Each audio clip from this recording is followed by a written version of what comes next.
Good afternoon, Saturday, April 14th, joined here by Takahashi-san from Southeast Asia, Vietnam, Kana, Bangladesh. No, Southeast Asia. Where are we? Ho Chi Minh. Ho Chi Minh, yay, Vietnam. Takahashi-san from Ho Chi Minh, Vietnam, Uno-san and Kimoto-san. Today we are discussing the third industrial revolution in this series. We have been looking at the infrastructure, the infrastructure that drives innovation. Basically, we have two industrial revolutions. First revolution powered by coal. The communication technology was steam-powered printing presses, and the transportation infrastructure was powered by the steam engine powering trains and ships. Then the second industrial revolution from the USA, originated from the USA, driven by oil. The communication infrastructure, telephone later became the radio, the television were introduced, and the means of transportation was powered by the combustion engine. Cars, trucks, everything moves. Ships, everything moves with the combustion engine. Now we're heading for the third industrial revolution, and that's what Rifkin is talking about, the third revolution. What is it? How does it drive us? He sketched the problem about the finity of our natural resources. We were heavily dependent upon oil, not only to drive us and to drive the engines that drive the economy, but also as a raw material for a lot of goods that we consume on a daily basis. That means that if we want to grow, the demand for these natural resources will increase, and since we know that, there is also the speculative wave. That means that actually the fact that we are so heavily dependent upon this natural resource, oil, will lead to a rapid increase in prices, and that will put a brake on our potential to grow. So we are basically stuck in a platform that will not allow for a lot of growth. So Rifkin is actually suggesting that we are basically moving from the second industrial revolution platform to the third industrial revolution platform. We have been looking at this, and he is basically suggested to do this in Europe and in China. And it's of course very interesting to see, okay, how is these ideas, how have they been received, and how are the countries that are serious about this idea, how are they doing, and what can we learn in Japan? Where do we stand? That's something we need to look at in the future. But where does Japan stand, and can they pick up? Can they catch up with other countries that are leading? Now. Already announced on Monday. Today we will have a look at Germany, how they are doing, and so let's have a look here.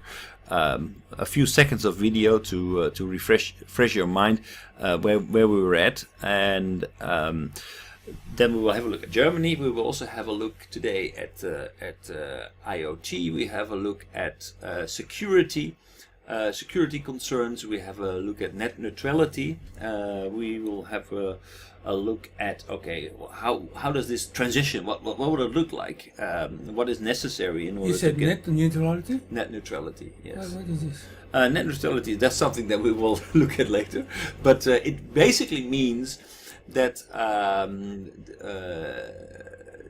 internet infrastructure cannot be monopolized by anyone.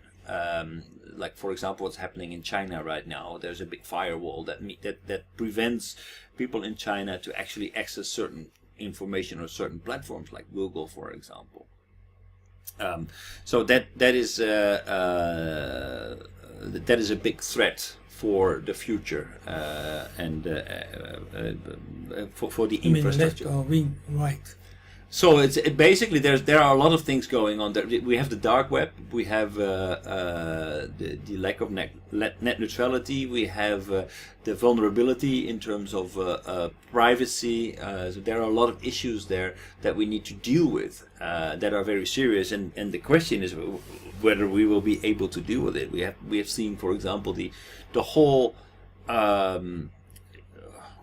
commotion that started to that arose last week with Facebook, or very recent history with Facebook, where a private organization could lay their hands on private data of people, and that was used to influence the elections in the United States. And how are we going to deal with that? Facebook is everywhere, and they know everything. You're talking about Facebook? Facebook. Yeah. All right. So, but let's start with Germany. A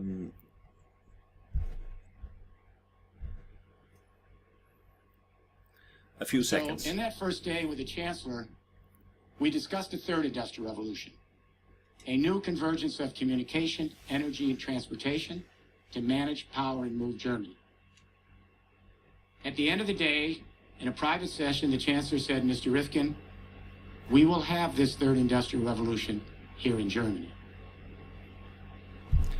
Okay, so basically that's I think Mr. Rifkin is greatly exaggerating his role in this, because actually the whole idea about the third industrial revolution and moving away from fossil fuels to renewable energy is something that arose in the 1980s. I think the 1980s, beginning of the 1980s, when the Grüne, the Green political party, became a major force in Germany. Basically, the way that this party started was in response to nuclear energy, but it became a major political movement, and they have been advocating the moving away from nuclear power, moving away from fossil fuels, and going towards renewable energy. So in Germany, this movement was already existing, not just because Mr. Rifkin just had a meeting with Angela Merkel, but well, anyway, that he can do that.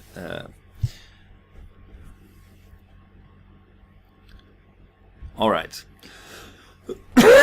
So, in 1980, complete abandonment of nuclear and petroleum energy. Finish the video. So this video is just okay. Where did we leave off with Rifkin? So about this announcement that he made of that Angela Merkel made. Okay, we're going to move away from the second industrial revolution platform onto the third industrial revolution platform. So then they set targets to do that. So this movement, as I said before, started. Maybe I should make it bigger. Started already in the 1980s, and the objective was a complete abandonment of nuclear and petroleum energy. Economic growth is possible without increased energy consumption, was the idea. Reorientation of policy from demand to supply and shift from centralized to distributed generation. From centralized generation, so Germany has four major power producers. Well, not only producers but importers, Rewe and E.ON. And two other big players that together produce all the energy that is needed in Germany. So we see that in a lot of countries where only a few players are dominating the entire energy market. So this vertical integration, it came into existence because economies of scale were prevalent. It was not efficient to just maintain to generate a little energy and having to distribute that, invoice that. The overhead was simply too big.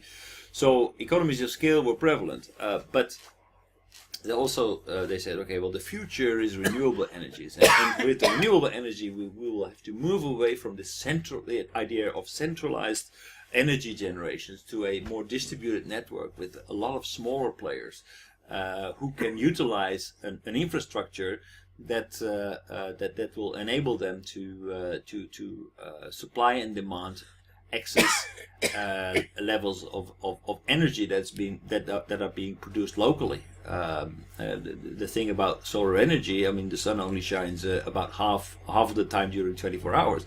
The other half, it's dark, so you cannot generate solar power. So during the time it's dark, you need to be able to retrieve your energy from elsewhere. Fortunately, at the other side of the world, the sun is shining. So if we can exchange this energy, you will be able to actually make solar energy, for example, viable. Same with wind energy, which is also fluctuating heavily. You mean the focus on, instead of demand, we want to focus on supply. Right. So, what does it mean, demand from supply? So the reorientation from demand to supply.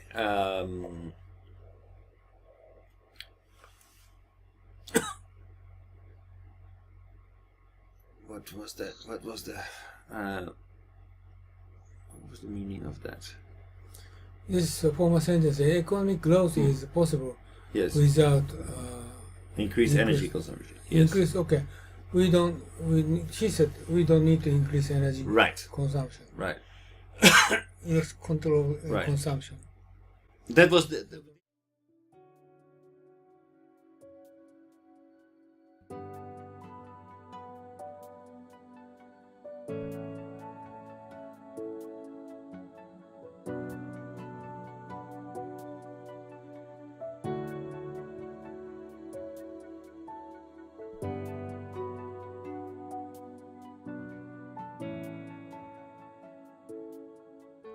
はい、皆さんこんにちは、雲野です。今日はですね、雲野塾の研修のプログラムをご紹介したいと思います。で、こういうふうなホームページありますけれども、ぜひですね、一度中身をご覧になっていただきたいと思います。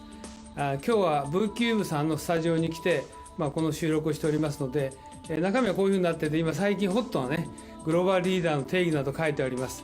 で、特に経団連が作成しました留学すれば英語ができて専門性を持つというだけではですね、グローバルリーダーになれないとここに書いてありますようにですね、仕事ができる、専門性を持つ、英語ができるだけじゃなくてですね、私どもの塾ではリベラルアースということと、それからもう一つは孫子の兵を、さらにはですね、日本の歴史というものを合わせて教えることによって、皆さんが海外の欧米の方々と、もしくは華僑圏の方々と正々堂々と渡り合えるような人物を育成しようというふうなことを考えています。ここに次のスライドが出ておりますけれども、ここに書いてありますのはですね、さらに、私どもの雲野塾の中身につきましてはですね、欧米の資料しか使っておりません。また実際に雲野塾は英語でやっておりますので、英語の講師がこう話しておりますけど、学習はですね、日本の歴史をまだ教えてますので、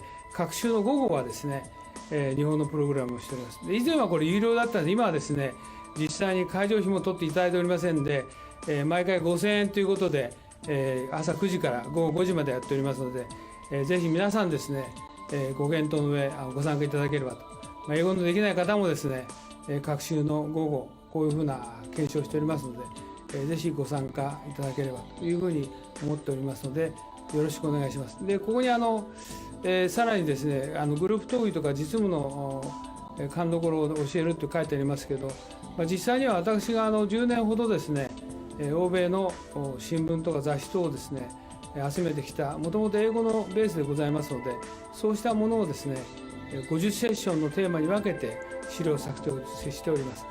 そういうことで、世界のオペレーション、もしくはカントリーリスクも含めてですね、しかも世界のトップの方々に対してもいろいろな分析とか洞察をしてですね、議論をしております。